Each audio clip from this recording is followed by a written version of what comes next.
Greetings, friends, and welcome to another episode of The Mistake Zone, your weekly dose of our lives and the mistakes within them.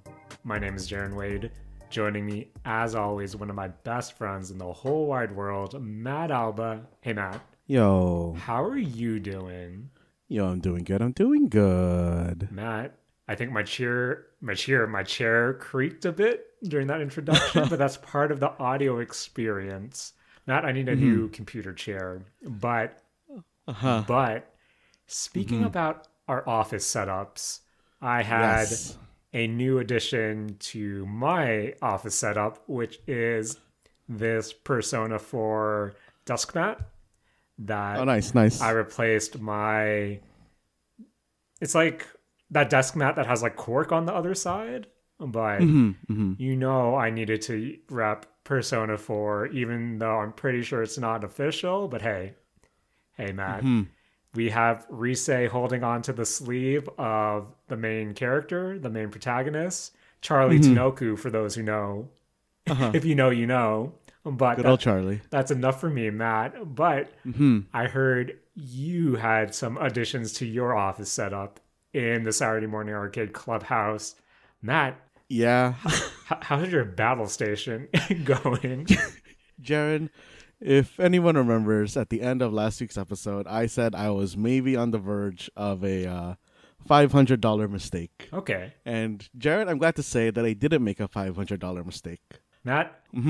I'm proud of you, Matt. I'm proud that you were able to show a successful level of restraint. Jared, nope. You need to pump the brakes on that one real quick.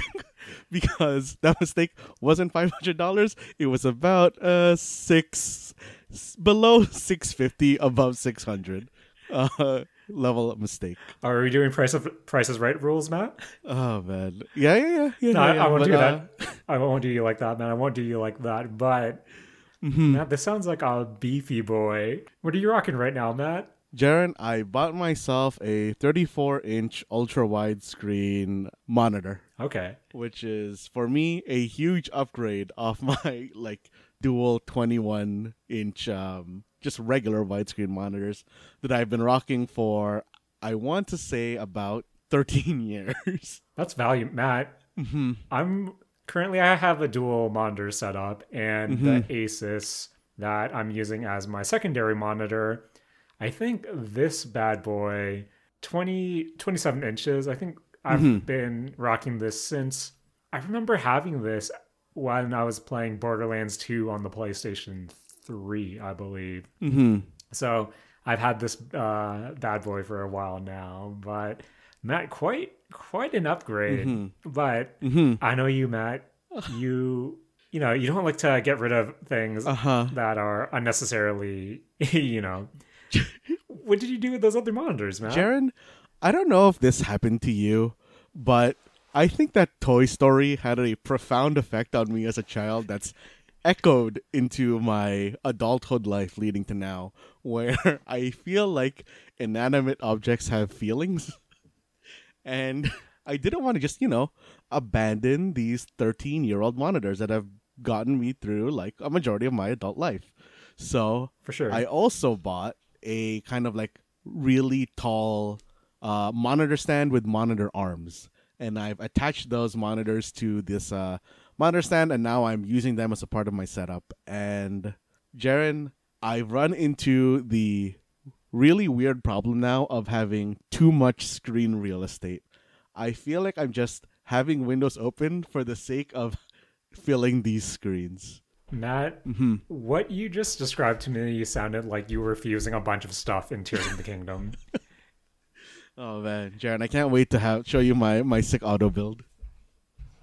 Matt, that you sent me a picture of it, and I was debating. Sorry, Matt, didn't want to dox you, but I was debating using it as the show art, but I think that's too much power for our normal listening friends.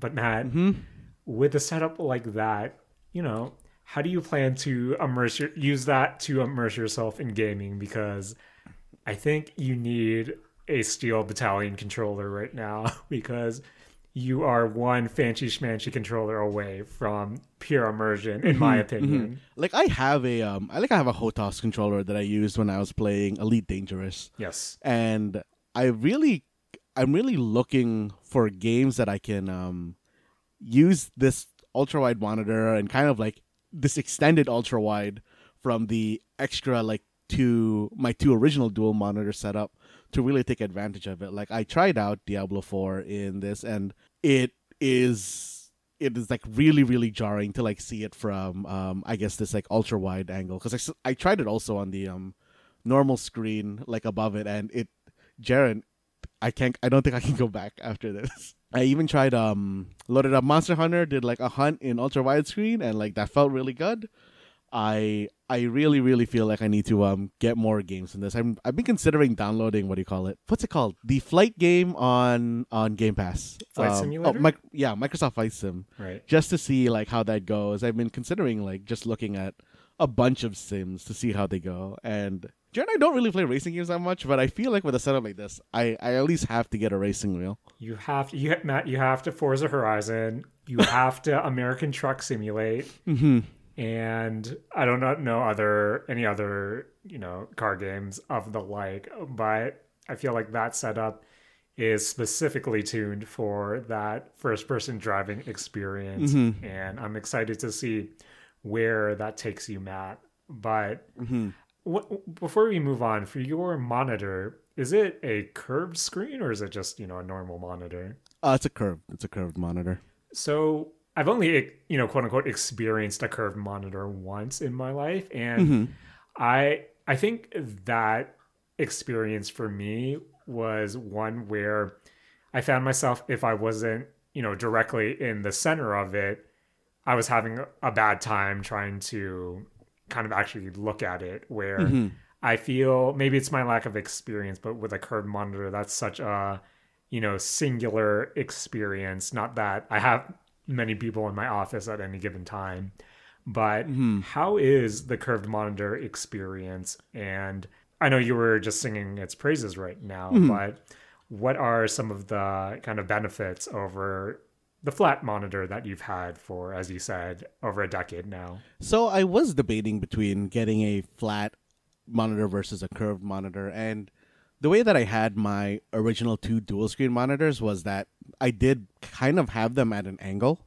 where like kind of the middle was pushed in, and then like I guess like the sides were like kind of pushed out, which is like how I was sitting. And I thought that, hey, if I'm going to do this, I might as well get a curved monitor as well. And, might as well commit, yeah. And I always heard that like it's a much more immersive experience, and I didn't think that it would be that noticeable, but it really does. I think with the curvedness, feel like I am like falling. It's weird. It's like I'm falling into the screen, sort of. It's like kind of jarring at first, but I don't know. It's something about it's like really interesting. And I do kind of understand what you're saying about the kind of like needing to be off, or like going off center is kind of like warping it a little bit, because the less I'm in the center, the more pronounced I feel the curved effect is. Okay. And Jaren, like I'm really the only one using my computer anyway, so for me that's totally fine. I do think that if I am slightly off, it does the thing that like really throws me off is the lines like just looking slightly curved. I think that if I was someone who was more, I feel like art focused, it would bother me a lot. Okay. Just because like, hey, yeah, like I'm drawing, like, oh, I'd be drawing something and like this line doesn't look straight, but it actually is straight. It's just the monitor being weird about it. But as far as a gaming experience goes, the center of it is like perfect. Like the center, I guess like 50% is like really, I think like it's easily viewable at any angle, and then the sides kind of add to the field of view. And I don't know, for me it's a really really nice experience. Okay. Man, now that you mentioned it, I'm looking at my dual monitor setup right now, and similar to what you used to have, Matt, I have the two monitors where, the middle is kind of pushed out, their outer edges are, kind of, that setup.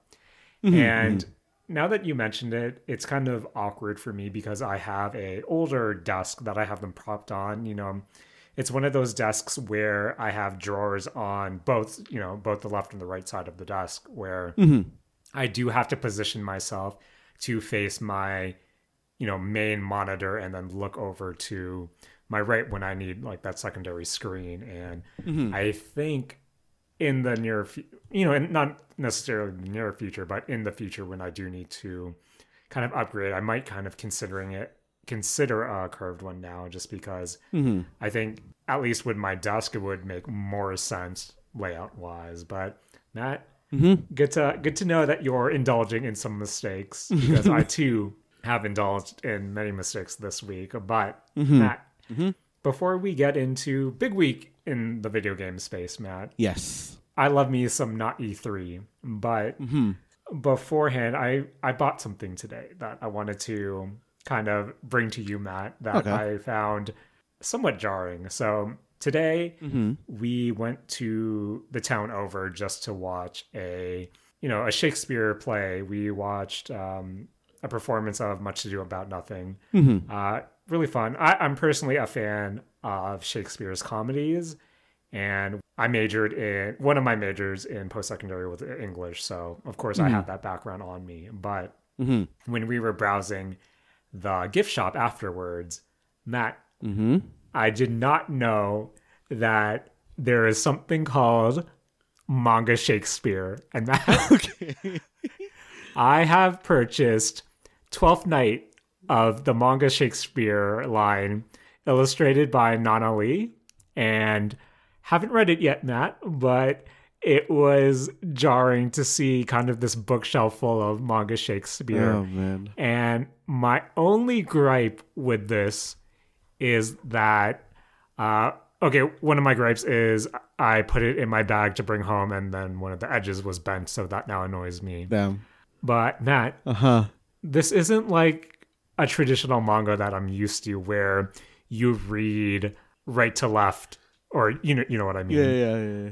Matt, this is like a normal book that you read left to right, and Matt, that bothers me. How do you make Manga Shakespeare and have it read like a regular book? Man. But I plan to read it this week, Matt, and report to you and give you a book report next week on Manga Shakespeare 12th Night. Jared, I'm looking at Manga Shakespeare on Amazon right now, and like 12th Night looks how I would expect it to look. Yes. But the one that threw me... Let me guess. Is it Macbeth? Oh, I haven't even seen Macbeth. I was going to say Romeo and Juliet. Matt, try to look up Manga Shakespeare Macbeth. Okay. This looks like Full Metal Alchemist. Matt. Manga Shakespeare Macbeth. No disrespect to illustrator Robert Diaz. Oh, wait, Jared, sorry. I was looking at just an anime Macbeth. I was not looking at Manga Shakespeare Macbeth. Jared, Manga Shakespeare Macbeth looks wild.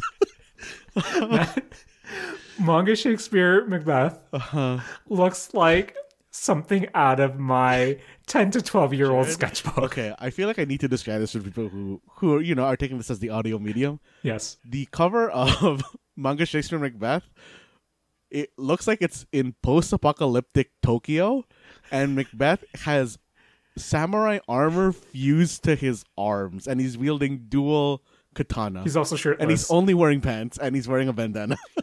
Yeah. Matt, I was trying my hardest not to purchase this because it looks wild, but I love me some 12th Night. 12th Night is probably my favorite Shakespeare work, so I had to get the manga version, but Manga Shakespeare Macbeth is definitely on my list because that looks crazy. And I hope you are looking forward to my book report next week, Matt. Jared, if you can, look for Manga Shakespeare Romeo and Juliet, because it looks like it takes place in modern-day Tokyo. Oh, man, Matt. Manga renditions of classical works might be my new favorite genre that I need to consume all of.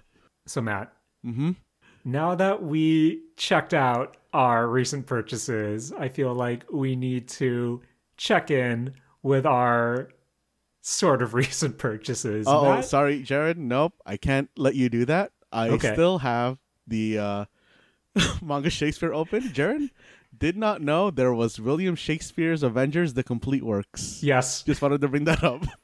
Matt, they also had a whole bookshelf full of William Shakespeare's Star Wars. And that sounds like it'd be pretty interesting. Matt, would William Shakespeare be rolling in his grave right now? Oh, man. Jared, I think, William Shakespeare is about the art, and he can appreciate the art within this. But Matt, there's some other art we've been appreciating over the past few weeks. And before we get into our not E3 season, 3 games that I feel like we should do some quick check-ins. Matt, I recently purchased Diablo IV. Nice. I wanted to shout out the GameStop EB employee who, was just chatting it up. He asked me, "Hey, man, what's up? This game's been out for a minute now. Why haven't you jumped in?" And I talked about how beefy Tears of the Kingdom is. I talked about how beefy Street Fighter is, and he understood, Matt. But when we checked out, he said, "Hey, maybe I'll see you in whatever the place." I don't know where Diablo takes place. Sanctuary. But for some reason, after that exchange, I thought, yeah, I will see you in the lands between. Different game, Matt. Different game. Diablo 4, I just replayed the tutorial so I could at least co-op with my partner when we go through the story before we join you in the end game. I made my Necromancer once again because I love my skeleton friends. But Matt, how was officially week 1, but your week 2 fully with Diablo 4? Jaren, this is a Diablo game. Now that I've reached a weird part in the game, I think, which is the early end game. Which is, I think, it's just like a tier 3 difficulty. And I find it so strange to exist within this difficulty. Really? Because, Jaren, in tier 3 difficulty, you are going to start getting kind of new drops of items. And I have, of course, gotten those new drops. Tier 3 is going to be basically between level 50 to level 70, or it's supposed to be between those 2 levels. And then at level 70, you do a capstone dungeon that unlocks tier 4 difficulty, which is currently the final difficulty.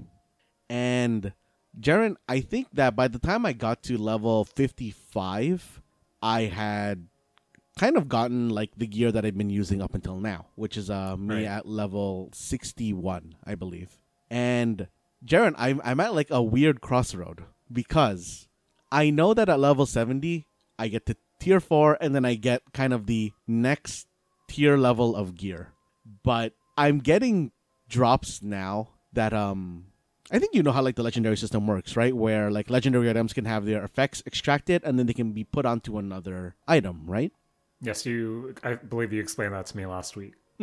So I'm running into a really weird situation now, which is that because of that system, that means earlier gear pieces that you have can sort of be brought forward to kind of augment your current power if you find a better piece that the power can go into. Right. The issue with that is that once you put a power, take a power out of an item and then put it into a new item, you can no longer extract it. Oh. So I've reached a weird place where I have items that I want that have technically better legendary stats or abilities that I can kind of put into my gear, but I don't want to use them because they are good rolls and I want to save them for my tier 4 gear. And now I feel like I'm going to start falling behind in my tier 3 pushing speed because I don't want to use this good gear until I have the gear that I would have after pushing tier 3. So, but yeah, that's about where I am in Diablo right now. Matt, that's a awkward area to be in, and I'm not looking forward to once I get to there as well, just because you know me, Matt, I'm the type of person who will put way too much time staring at 2 items just to see when would be the best time to upgrade gear, or in this case, extract whatever they're called, and I'm excited to finally sink my teeth into Diablo 4. I'm terrified at the same time just because, man, you know how I get with min-maxing, and given min-maxing is essentially Diablo the game at its core, I don't know, Matt. I don't know. But as you have this conflict during your tier 3 run, anything else happening to you that you wanted to bring up? I started leveling a druid and a rogue, and I kind of like both of those classes. They seem to be like pretty fun for the leveling experience, and I'm generally like having fun, kind of just doing the, I guess, Diablo 4 version of adventure mode. But Jaren, that experience requirement after going over 60 seems to be a huge exponential increase to me. Do you think it's a detriment to the game itself, or is it just kind of daunting to look at? I think for me right now, it's just kind of daunting to look at. Like, I heard it also gets like even more crazy after level 70, but you're going to be in the end game tier by that point. So I feel like at that point, it's fine to have that kind of like more of a difficult or experience requirement increase. Okay. Oh man, Matt.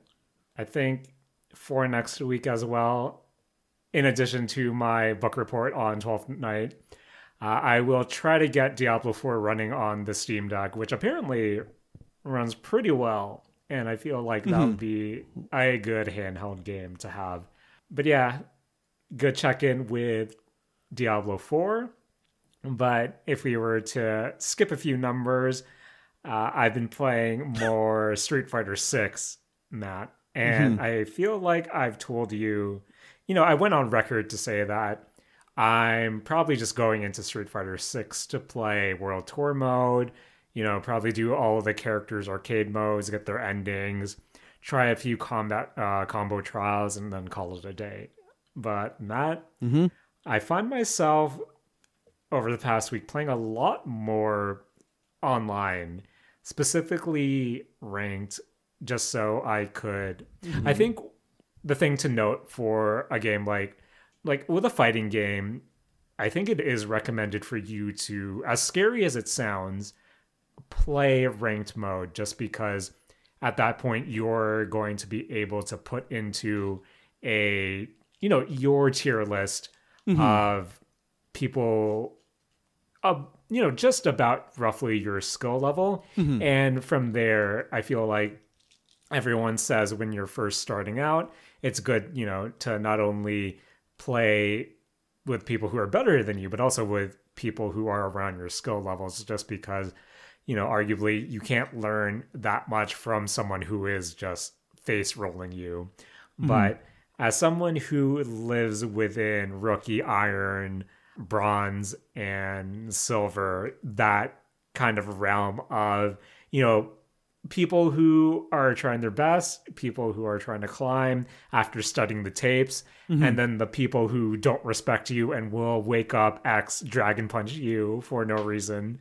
I feel like this is my groove, where it's allowing me to scratch that itch of, playing someone else, having that feeling of actual PvP, but also in a low stakes place, just because I don't my intention isn't to climb out of, the lower end of the spectrum. It's just play with people and hopefully learn some things where I'm kind of analyzing how I play and how I approach situations where, I'm catching myself of, okay, I can see that this guy notices that after one of my baby combos that I immediately try to go for a grab, and then now he's teching those grabs. And it's kind of that back and forth of, even though this is low level play, I'm still kind of getting something out of it, and it's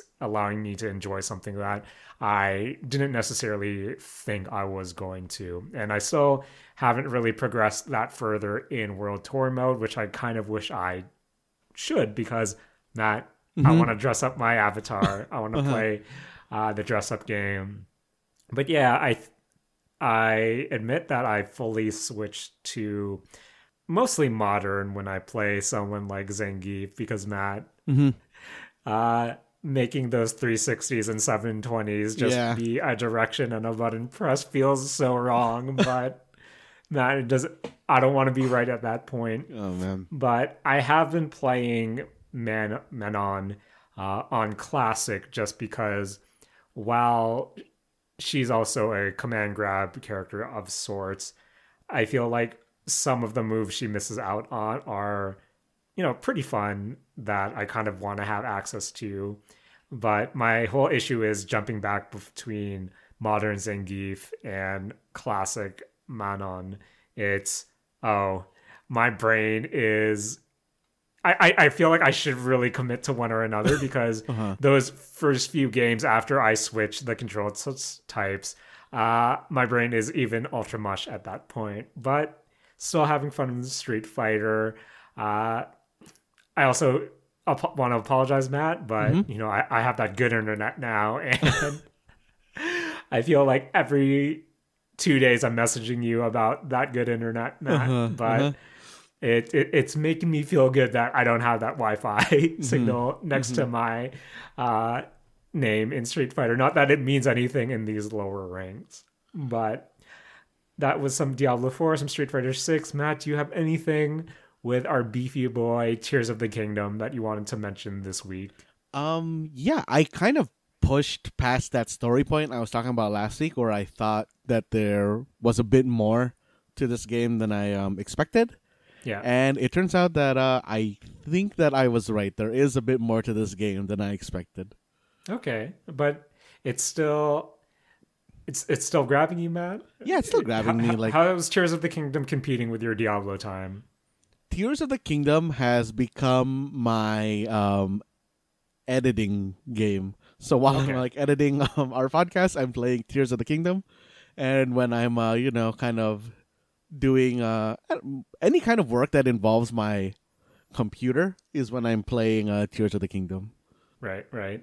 I feel like that's me with Street Fighter right now, but I think for Tears of the Kingdom, I think I finally admitted this week that it's probably a game I'm not going to finish within the near future, but it's probably the game that I will play at least weekly until like the end of the year. Yeah. Where I'm pushing close to 70 hours now, and yet again, Matt, I'm just exploring around trying to find. I'm still doing my well checks with you on our Discord chat, just to track where I've been. I'm still trying to find shrines, and I'm just trying to, move around, find light roots in the depths with no real purpose. Where, as kind of weird as it sounds, if I wanted to push the story, I want to be 100% focused on what's being said. Likewise, when I discover a new, stable, I want to make sure I make the rounds and talk to everyone. But I feel like I need to have some sort of, or be able to pay a close attention to that, which I'm not recently, where I've been playing a lot of Tears of the Kingdom handheld, actually.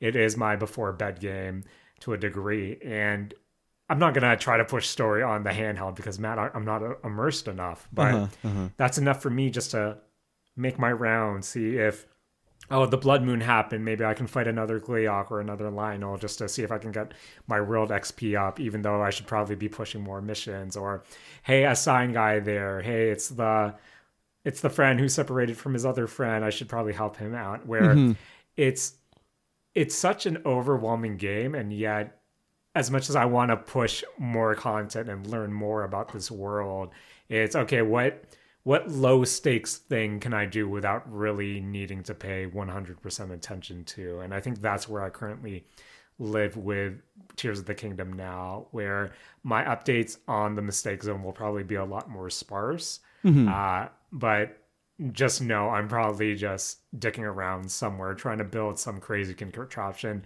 and still not updating my game, Matt, because every day I see a new duping video because of my algorithm, and then I'll look it up. And if it isn't as easy as jump in the air, hold all my items, press YB, I don't want to deal with it. And thus I'm not updating until some substantial DLC comes out. But for now, Matt, I feel like that was a good check-in on the current games that we're playing. But any last words on any of those titles? No, I think I'm good on Jaren, those old games. Oh man, Matt, you're right. Why should we keep looking at the past when we need to look forward to the future, Matt? It's not E3 season. I don't even know what to call this season right now. At the time of recording, we still haven't seen the Capcom showcase, which is happening tomorrow for us. But it happened, I don't know, 2-3 days ago after we released this episode. But Matt, not E3 season, Summer Games Fest, Key 3, whatever you want to call it. Some video game news came out this week. A lot of different showcases, a lot of different directs, whatever you want to call it. But 'tis the season, Matt. And as someone who, as I mentioned earlier, watched some Shakespearean plays today, I missed out on watching the Xbox showcase live. Yes. But we've had I think 4 or 5 days worth of kind of content dropping. I know you can just Google it, go onto your favorite video game website or, news site just to see what the haps were. There are tons of VODs on YouTube and watch-alongs as well. But for the Mistake Zone, Matt, what were some of the highlights to come out of not E3 this week for you? Jaren, I think one of the biggest surprises for me to see at the favorite name that I've been seeing so far is I can't believe it's not E3. Yeah. Is Payday 3 is I think where I want to start.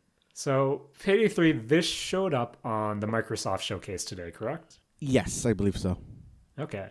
Jaren, I am first off surprised that it was there at the Microsoft showcase and was very happy to see that it is going to be a Game Pass game.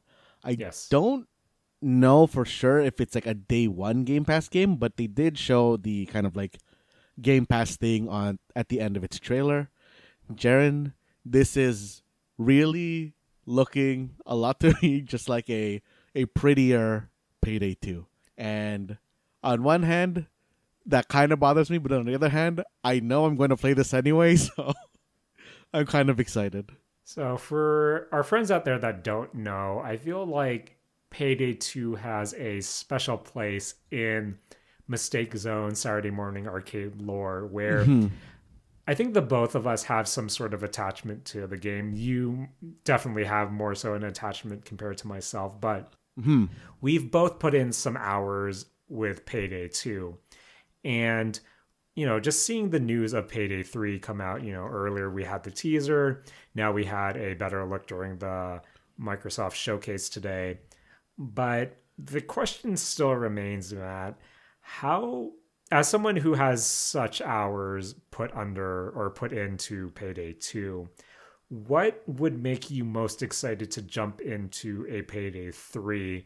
Just also knowing that it will kind of pale in comparison to the amount of content that is found in Payday 2, where to me personally, it's hard to kind of step out of the shadow when you have such a behemoth blocking the audience's, to go with my analogy, the sun, just because there's so much content in Payday 2. What can you realistically do with Payday 3 to kind of overstep or step away from over a decade's worth of content? See, I feel like there's another game that was announced or kind of shown more this during the showcase, which was City Skylines 2. Yes. And I feel like that also has the exact same problem that Payday 3 is going to have, which, like you said, is kind of differentiating itself or stepping out of the shadow of its predecessor. From what I've seen from both of those trailers, it really does like, and I hate this kind of say like this, especially with how Tears of the Kingdom was kind of being talked about like this, which is that they look more like City Skylines 1.5 and Payday 2.5 to like a lot. It will look like that to a lot of people, where the stuff that they'd shown is basically the same game with, it appears, like quality of life upgrades. And I kind of am worried about them really just being that. But Jaren, I am a simple guy. Jaren, you put a new coat of paint on there, you make it look pretty, you promote it, and that's almost enough every single time to make me want to jump back in. Or because it's, for me, Jaren, when they kind of make any company makes kind of a sequel to a previous game that I've liked, it really pulls me in mostly through the curiosity factor of seeing, hey, what's changed, what's new, and hopefully the trailer is like going to like kind of impart that feeling onto me. And I don't know, I think for me, yeah, Jaren, like that's enough to pull me in. Like, they've shown enough like slight changes that it does make me want to jump back into both those games or franchises, I guess. Okay. I think for me personally, as you said, having that Game Pass inclusion in some capacity really opens me up to at least trying it, just because, again, I feel like when I tried to play Payday 2 after, years of it being untouched for me, it can be a bit overwhelming as well. So it's also nice in some ways to have that sort of reset that kind of scales everything back, that gets it more manageable and allows you to kind of be there from day one. Just because as a new player, as much as there's so much content in Payday 2 right now, it is kind of hard to step in for the first time and really get your wits about yourself. So and I guess realistically speaking, Payday 2 is, what is it? I know I said over a decade old now, but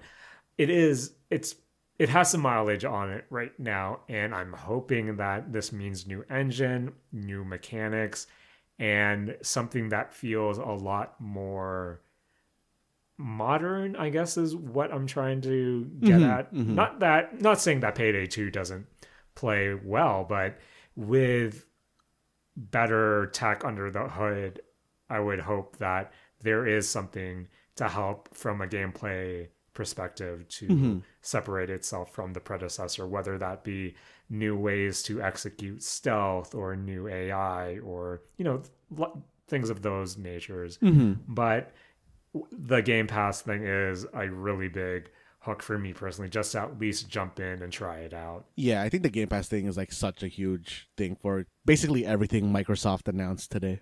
Yes. And they did, just going through some of what we're seeing there, we had a look at Fable. Of course, we had a look at Starfield. And as much as, we should be talking about those titles, I feel like we personally haven't sunk our teeth too much to analyzing that footage. So, that is out there, and I'm sure you'll be hard pressed to not find anything going frame by frame, breaking down those titles. But unfortunately, as much as we love some Bethesda jank here in the Saturday Morning Arcade Mistake Zone, and as much as I loved me some Fable 2, not necessarily high in our personal lores, but Matt, now that we're in a mistake zone, speaking about mistakes, Matt, what did you think about the Persona 3 remake and that Persona 5 Tactics being leaked a bit early prior to the Microsoft showcase today? Oh man, Jaren, I'm glad that those leaked, because those were, or at least for me, one of those was something I really, really wanted to see, which was for me personally, Persona 5 Tactics. Yes. Jaren, I don't know how much, I guess, like, connection you have to P3. Matt, I think it's well documented on the Saturday Morning Arcade blog through a written space where Matt, I was going to save this. But Okay. But There are five Persona hills that I will die on. Okay. And that Okay. I won't get into four of those hills today, but one of those hills is that I adore the Persona 3 Femc. The female protagonist from P3P is, in my opinion, leaps and bounds better than male protagonists, mostly because they gave her an actual personality rather than, arguably the character insert sad boy found in the normal male Persona 3 protagonist. And I have a strong affinity for P3P specifically just because I loved her, just the way they presented the female protagonist, some of her unique social links, and the fact that they gave her such, in ways, a bubbly personality compared to, especially compared to the male Persona 3 protagonist. But I feel like that personality is something that we saw through, a bit through Joker, a bit more through Charlie Tanoku, but of the modern Persona protagonists, I feel like the female protagonist from Persona 3 had the most character. And as hyped as I was to see that Persona 3 is getting the Persona 5 remake treat, or, remade with the sensibilities of Persona 5, it is something that is a double-edged sword to me, just because when we look back at the release, I guess, the releases and re-releases of Persona 3, Persona 3, of course, being the first of the modern Persona games, we saw that it adapted a lot of quality of life improvements over the years, especially when we had Persona 3 Portable, which adopted a lot of the mechanics from Persona 4, most importantly being able to control your party members, where it was my hope that when the rumors of the Persona 3 remake were going around, you would think that, okay, this is where the greatest hits aspect comes in. This is it where we'll get not only, modern Persona 3 with the modern Persona 5 sensibilities, but we'll have everything in one package. We'll have all the Fest stuff. We'll have the answer. We'll have P3P, and we'll finally have this end-all be-all collection. Just because, again, when we look at the release history of Persona 3, you have vanilla, you have P3P. Oh, but this doesn't, this doesn't have Fez, or this doesn't have the answer stuff. And it was going to be my hope that, okay, everything's going to come together now. But Matt, everything's not coming together now. Where, Atlas has confirmed we're not getting the Fez content. Yeah. We're not getting P3P content. You would hope that just by having Persona 5 as a foundation, that will get a lot of the quality of life improvements that we saw over the span of all of their releases and re-releases and all the different versions of it. But I think from a story enjoyment perspective, not having Fez, not only having the P3P stuff, but P3P versions of Fez and of the, I guess the answer can technically stand on its own, but not having the Fez stuff specifically is wild to me, Matt. Where, of course, this is great for fans that may have sunk their teeth into P3P and wanted more, but as someone that has such a high affinity for P3P specifically and wanting that specific version to get the Fez treatment, I honestly don't think having the Persona 5 glow up is enough for me to actually care about Persona 3, which might be controversial to some. But Matt, for Reloaded, or whatever its subtitle is, how are you feeling about the package now that everything's been confirmed? now that everything's been confirmed that they're not gonna have the Fez stuff or like the FMC, I already wasn't really too excited for the Persona 3 like remake. Yeah. Because personally for me, Jaren, I think of the three modern Personas, like Persona 3 is probably the one I was least interested in. Mm-hmm. It had kind of the darkest, most serious story. Yes. And it wasn't really something that I was that into. And I never even touched P3P. So like the remake stuff was never that like interesting for me. But I am genuinely super surprised that like Fez stuff isn't in there. Yeah.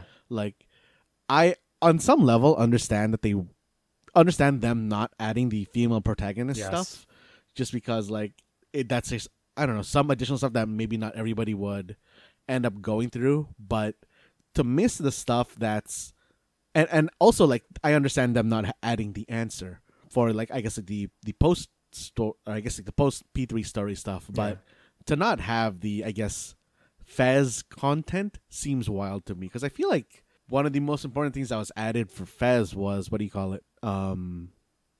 What is the robot girl's name? Aegis? Yeah. Like, I'm pretty sure that her social link was added in the Fez stuff. And I feel like she's such a major character in terms of Persona 3 kind of enjoyment, lore, or like just kind of like its social existence, that like to have not have that stuff seems kind of like crazy to me. Yeah, and again, as a FemC simp, we all saw this coming as well, just because I feel like Atlas's attitude towards her is a bit weird, where she lives in this not really canon, but kind of canon alternate view or stance on this character, where the most quote unquote justice I've seen done for her was through, Persona Q2 or whatever the second Q game was. And as much as it hurts not to see her involved in the game, again, as you said, Matt, just not having the Fez stuff is a bit weird to me. And I know it's the same with like the golden age of gaming. Your first or your most meaningful era of gaming will always be your golden age. And likewise, I feel like that's the same way with the Persona games, where your first Persona experience will really define it for you. Where I personally I fell in love with the franchise or the series with Persona 4. So I'll always have like that special, it will always have that special place in my heart, even though it involves one of the Persona hills I will absolutely die on. But with Persona 3, as much as I enjoyed the characters, as much as I do appreciate the more darker story, especially compared to 4 and 5, with Persona, with the P3P just re-release around the corner, I'm not really sure who this package is for necessarily. Where I know it would have been probably a harder sell, like from a business perspective, but I personally would have loved to see remakes or modern versions of P1 and P2. And I know that might be a lot more difficult just because of the mechanics and the base gameplay of the first two games. But I always feel like that those two games in particular are the ones that Persona fans don't, bat an eye towards, let alone Atlas. And if anything, I would have loved to see more modern takes of those games to actually incorporate them in modern Persona fandom. But again, Matt, it's when I look at the P3 Reloaded stuff, it looks good. It looks interesting, but it's not the package that I necessarily want. And more power to everyone who is hyped about it. But again, I feel like it is Persona 5 Tactics of the two Persona projects that were announced that makes me more excited because one, I low-key love me some Tiles, Matt. Yes. And two, I feel like I feel vindicated right now because as a Persona 4 boy and for someone who trucked along when everyone said that Atlas was milking P4 for everything it was worth. Matt, I feel sorry for that Persona 5 cow. But Oh man. Matt, Persona 5 Tactics, what do you think of them using a, I guess, within that realm of the chibi Persona Q art style? I like it. I kind of like the art style of this game. I feel like of the, I guess, recent 3 Persona games, this art style I feel like really fits Persona 5 the most. Yeah. I always did feel like they were the most kind of animated cast. Though that might just be because of modernization of games and adding voice acting and stuff, but I do think that this really, really fits them. And Jaren, I love me some tactics games. So I'm definitely going to be checking this out. That weekend that it drops, I'm pretty sure they said that it's a day 1 release on a Game Pass. I am going to probably go kind of hard on this. I know it won't connect, but I feel like I need to finally play Strikers before Tactics comes out, because just in case, Matt, just in case. And maybe when we dive into Persona 5 Tactics, maybe we can go into some of the intricacies of Persona 5 overall, of the juggernaut it has become. And maybe I'll reveal a few more of the hills that I will absolutely die on, Matt. But more Persona on the horizon, and I believe I didn't look into it, that much, but it still seems like Persona 6 is still a ways off, Matt. And at least what we have the Persona 3 remake to ties over, and of course Persona 5 Tactics. Not gonna lie, however, I am a bit disappointed we aren't seeing a new entry in the Persona Arena, line. Because I feel like, if we're gonna milk baby, we should probably try to milk there as well. And I would have loved to see what shenanigans and the lengths they would have went into to bring, the P4 gang, the P5 gang, and the P3 gang all together again.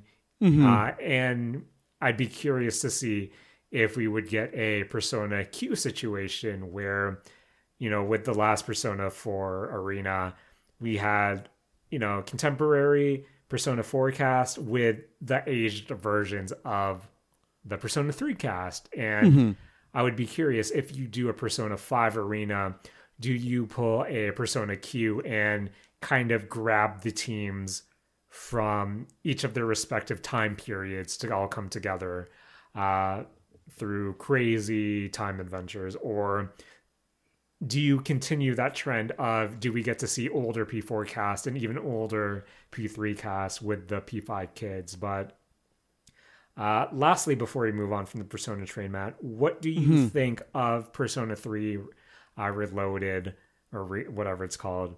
What do you think of them getting an entirely new set of voice actors?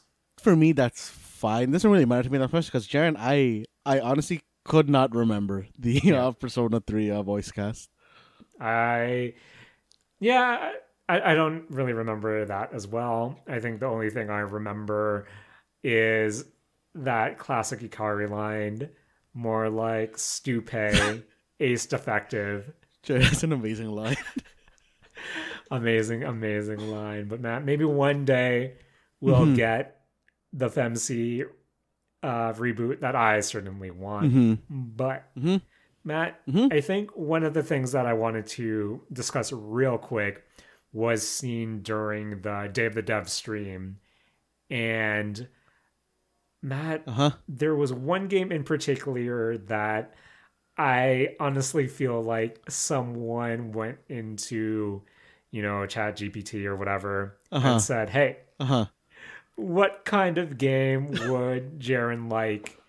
And I feel like Helskate would have been pumped out. And I believe Helskate involves one of the devs who were part of Tony Hawk's Underground, but this is a action skateboarding roguelite that mixes that arcadey, the arcadey gameplay of a Tony Hawk's Pro Skater with a hack and slash in this hell kind of really metal looking, not necessarily metal, but heavy metal punk influenced, aesthetic. And Matt, from the gameplay that I saw, this definitely looks right up my alley and reminded me of a few episodes way back where I asked you what a extreme sports roguelite would look like. Yep. And while this isn't necessarily there in that realm, it's cool to see two genres be blended together. And in many ways, a Tony Hawk's Pro Skater action skateboarding game mixed with a hack and slash makes a lot of sense to me. So much so that I wouldn't be surprised if we went back into the Saturday Morning Arcade Vault. We pitched something similar back in season 2. But Helskate is definitely something I will keep my eyes on because, again, it feels like the only way this would be up my alley is if you replaced the demon protagonist. No, not even. You could keep the demon protagonist and all the heavy metal imagery and just make everything anime as Hakamat. And you go from 90% a Jaren game to 100% Jaren game. Oh, man. And yes, Helskate is definitely going to continue on my radar. But Matt, what else from not E3 was on your radar this week? Jaren, while we are still on anime-ass games, and Jaren, not too far away from Persona. Okay. Jaren, I want to talk to you about Metaphor reFantazio. I don't know what any of that means, Matt, but I am intrigued. Jaren, do you like Final Fantasy?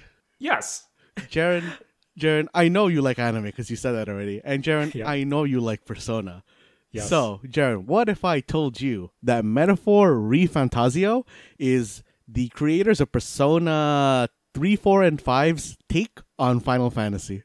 Oh, man, Matt, you're saying a lot of words that are piquing my interest, but Jaren, where did this show up and what has you excited? Jaren, this showed up on the Microsoft conference, and Jaren, this game looks wild. This is an anime-ass game. Like I said, this is basically if Persona did Final Fantasy. And Jaren, I know we don't usually do this on the show, but I want to insert a break here because I feel like you need to watch this trailer, real quick.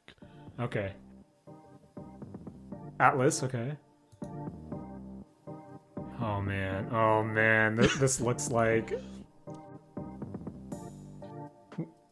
Wait, is he skateboarding on an invisible skateboard? Or... just watch it.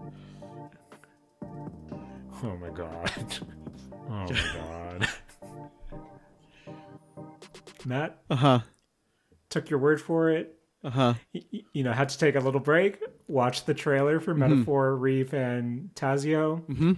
And Matt, my gut reaction to this is, Matt, remember my favorite Tokyo Mirage sessions? Yeah. Remember how that was built on the promise of, hey, this is Shin Megami Tensei cross Fire Emblem. And I honestly feel like Metaphor reFantazio is somehow the SMT team taking it personally that people did not like Tokyo Mirage sessions, where I honestly feel like there is a element of not Final Fantasy, but Fire Emblem also in here as well. Just because that protagonist, Matt, give me some Martha vibes. If Matt, if you told me this was what the original Fire Emblem cross Shin Megami Tensei was supposed to be, I would believe you. But Matt, that trailer was kind of jarring to me just because I went in thinking, okay, this is Persona meets Final Fantasy. Yeah. But as I watched it, I thought, oh, is that a pixie? Oh, I can see some Fire Emblem in this. Wait, is he in space?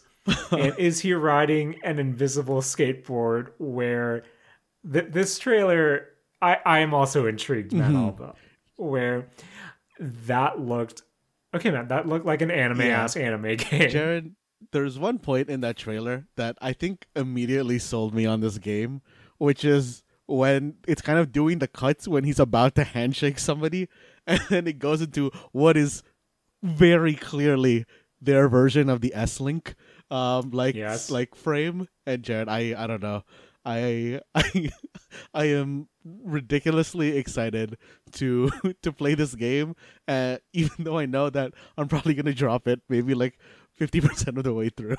Yep, I feel that, Matt. I feel that, but oh man, Matt, I'm waiting for the Persona 5 episode when we talk about tactics and Persona 5 as a whole, where it's kind of crazy just to see how much of an impact I feel that Persona 5 has made on what Atlas games are looking at like right now. Just because some of those menus, Matt, look like they're trying to appease that Persona 5 crowd. But I am looking forward to this, but at the same time, if you were to swap out some of those monsters with some Fire Emblem characters and put this on the Switch, I feel like this is the make good for what could have been. But I would love me a sequel to Tokyo Mirage Sessions that I will never get as well. But Matt, okay, I will check. I will definitely check out Metaphor reFantazio. But speaking about, spin-offs, in a way, Matt, I believe it was during the Summer Games Fest show proper that we got our first look at Like a Dragon Gaiden. I believe the subname is The Man Who Erased His Name. Yes. That's not the next installment of the Like a Dragon games, but the spin-off that re-explores Kiryu's his storyline and where he was between what will be 7 and 8. That comes November 9th. But Matt, what do you think about mainline Like a Dragon being turn-based and the Gaiden spin-offs being the more traditional / judgment brawler type game? Is that something, not sure of your relationship with the Yakuza games, but how do you feel about them kind of representing now not only the turn-based stuff now, but continuing to represent the brawler stuff through the spin-offs? I think it's fine. Like, personally, I was never too big of a player of the Yakuza games. I really, those kind of games were the kind of games where I would go to a friend or cousin's place and they would load up their save and I would kind of just dick around and brawl on the streets. Yeah. And sort of what I'm doing with Street Fighter 6's World Tour mode. I feel that. And something about it moving more towards a turn-based kind of game. So wait, Man Who Erased His Name is the one that's turn-based, right? No, the mainline Yakuza games now are, I believe, Infinite Wealth is what 8's the subtitle for 8. That will be turn-based, but Man Who Erased His Name will be the quote-unquote traditional or the previous brawler style, similar to what we've been, seeing in the mainline Yakuza games before 7 and in the Judgment games right now. Oh, okay. I thought it was going the other way. But I don't know, I feel like kind of having the two styles of games is kind of good, because I think this kind of goes back to what we were talking about with Zelda, where they kind of have what their kind of new mainline game is in the Breath of the Wild kind of games versus their kind of old traditional kind of more dungeon focused, linear story-esque games were with I guess what was the game before Breath of the Wild? Skyward Sword, right? Was it? Yeah, I believe it's Skyward Sword. That was specifically the Wii one, correct? Yeah, I think it was because it had the Wii Motion Plus. I know that. Yeah, but I think kind of having that as reference along with Yakuza now kind of just makes me think that this might be the best way for long-running series to go, which is kind of breaking them up into gameplay styles. Yeah. So I think I overall I kind of agree with where this is going.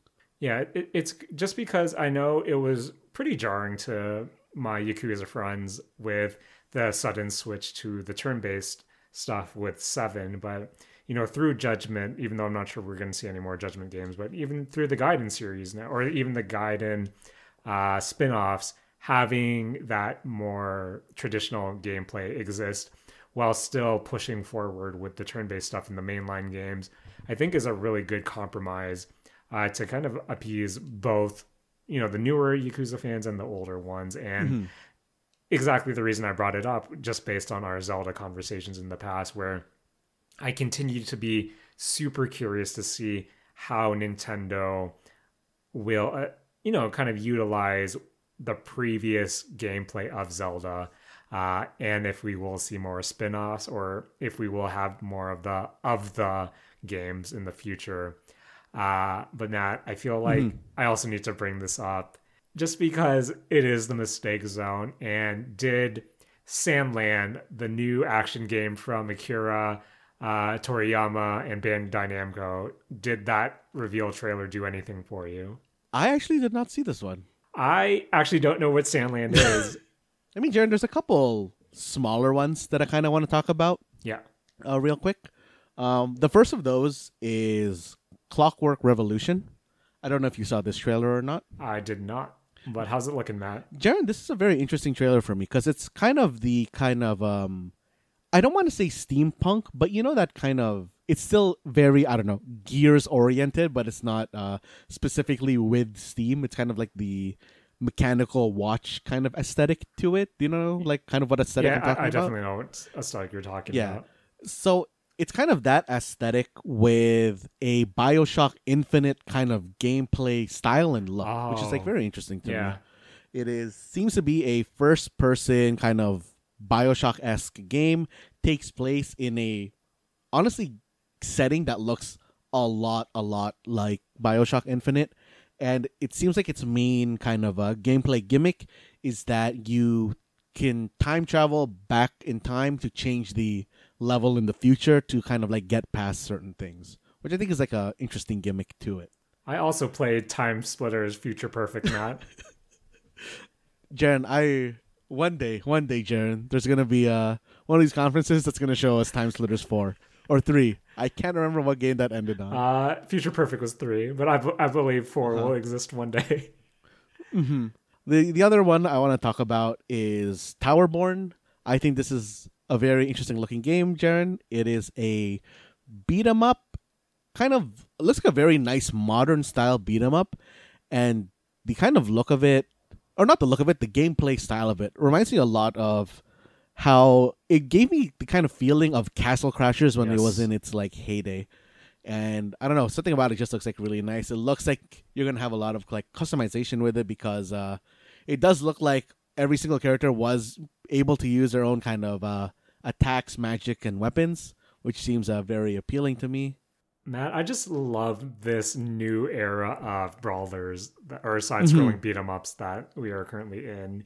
And it is nice just to see new ones come out and seeing how their take on this revitalized genre. So I did get the Castle Crashers, the same feelings that I got when I was watching that as well. And of course, that has some good memories here in the Saturday Morning Arcade lore that I definitely do want to check this out when it does come out. Another one that I want to give a quick shout to is Citizen Sleeper 2. I did not know that this game was being worked on at all, but based on that trailer, it honestly really does just seem like another story for Citizen Sleeper to tell, and it does look just as kind of desperate and dark as the first Citizen Sleeper kind of storyline. Yes. And then I think, Jaren, for me, the last kind of quick thing that I want to go through is 33 Immortals. Did you see this game, Jaren? I did not. Jaren, 33 Immortals is a... Jaren, tell me if you've heard this before. Okay. It is an action roguelike game, and Jaren, it has co-op in it. And Jaren, I think the wild thing about this game is that the co-op is 33 players. Matt, Jaren, I was with you. You said a lot of words that I liked. Once again, you said co-op, you said roguelite, but now, Matt, I'm hard pressed to find three other people to play with sometimes. Now you're telling me that I need 32 other people to experience this game. Jaren, this seems like a very interesting game to me because it's touted as a pick up and raid type game. Okay.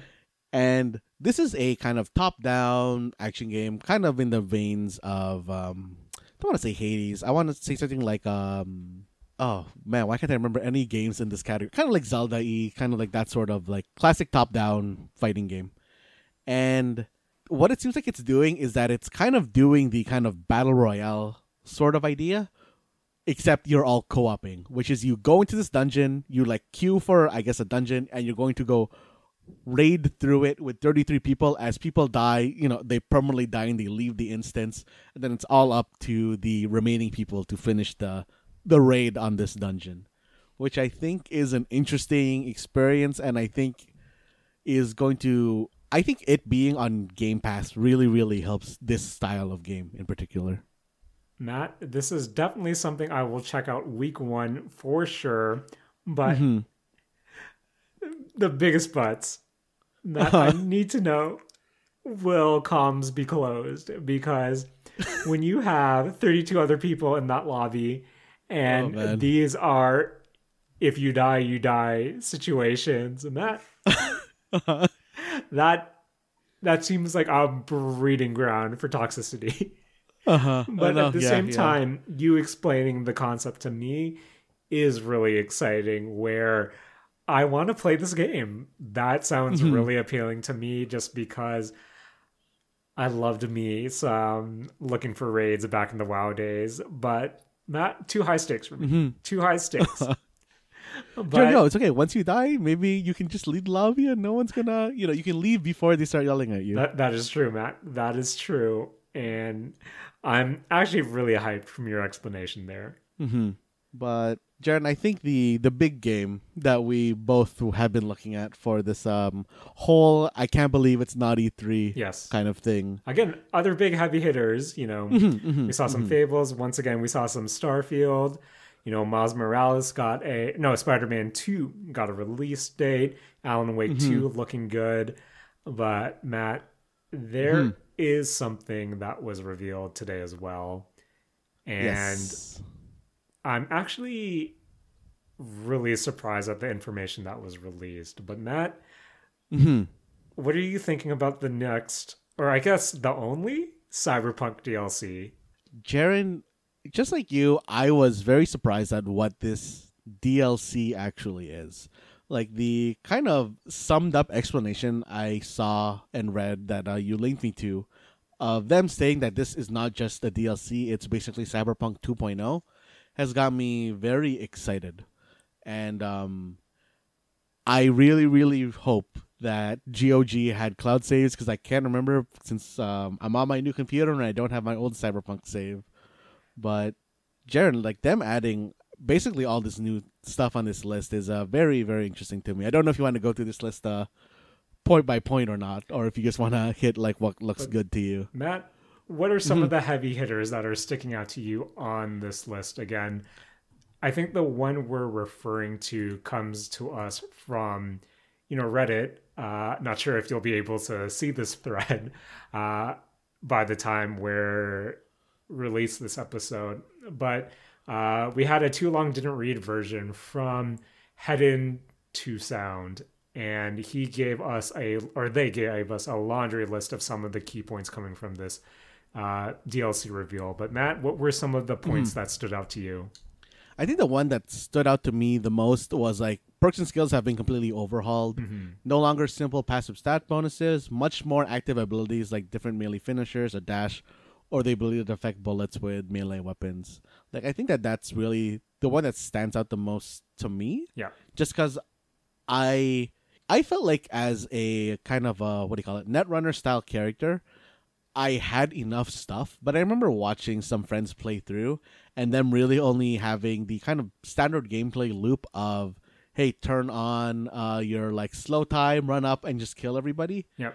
Seemed very repetitive to me. Whereas like I kind of could go in with whatever, basically cyber magic I wanted to go into. So this kind of actually pushes me to want to try a different non-Netrunner build. If I play Cyberpunk again.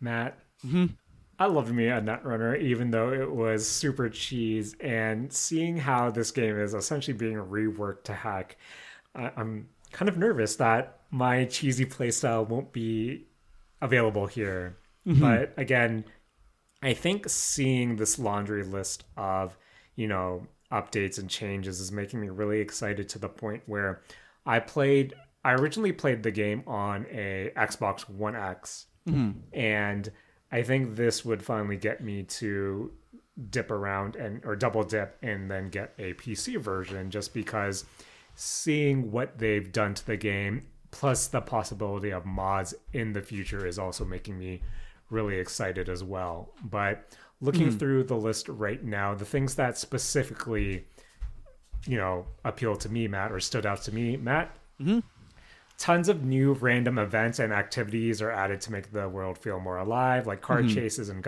gang fights. Cool. Matt. Again, new type of infinitely replayable / repeatable missions are being added where you need to steal certain vehicles marked on your map. Also fun. Not sure how much I do, but I love me the marketing point of repeatable missions. And you have the standard stuff that people were looking forward to as well. Of police system is completely reworked. We have an entirely new 6 skill tree. Archetypes of enemies have been redone. And this is, again, what I feel like at least this promises what the game, or at least a version of the game, people were expecting prior to the release. And I'm definitely excited to get my hands on this. I think the only thing better would be, if it was more Edge Runners inspired, if you gave us some cool, I don't know, free running third person visuals as well. But again, Matt, seeing stuff like armor is no longer tied to clothing. Instead, it's tied to your cybernetics. And again, as someone who played through Cyberpunk, or the vanilla Cyberpunk, with honestly just robo legs because I wanted the double jump, and I specifically wanted to go through that whole game with no upgrades. I wanted to be just a pure flesh bag through and through, as much as I could anyways. I'm also curious to see, if I were to go down that route again, how the game would change. Would it become more difficult, or would it still be balanced in a way that will, compensate for that type of play style? But I am definitely excited for Phantom Liberty, and have my fingers crossed for maybe a few more Edge Runners references here and there. But yes, I feel like if I don't continue playing on the Series X, I might have to double dip just to get a PC version to kind of make the most of my setup as well. But anything else from this DLC reveal, Matt, that tickles your fancy? I mean, kind of just playing off something you just said about you only installing the double jump legs.